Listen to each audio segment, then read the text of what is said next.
Halimbawa, kapag nahuli mo kayo ng traffic, di ba tinitiketan mo kayo? Actually, optional lang po talaga yung magbayad. Kapag nagbayad kayo, makapumunta po yun sa isang fund ng munisipyo. Pero kapag, di ba, tatanong kayo kung ayaw mo magbayad, o sige, magpakita ka nila sa korte, di ba? Yun yung due process. Kapag ayaw nilang magbayad, may ticket, yun yung bulong na apprehension, automatic, ipapasa yan sa prosecutor's office at itatapin nila yan sa ating municipal circuit trial court dito sa Mercedes. At pag-aapin, na-apprehend doon. Yun po yung due process. At kapag guilty siya, ang korte ang magpapataw ng 1,000 at yung korte rin yung mag-decide ng suspension of business permit.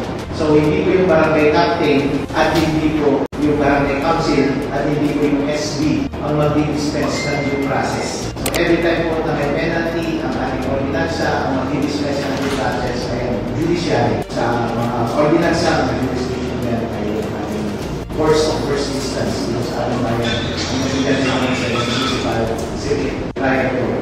Pero mas maganda, Mr. Chair, at sa proponent ng ordinansa na ito na ituwanan natin yung tayo ng provision dito sa mechanism ng pang-ticket. At kapag na-ticket at kapag bayad agad, saan mo susulit na rin yung pera? Pera ba yun ng barangay? Bakit yung nag-isip? Pera lang sa kasi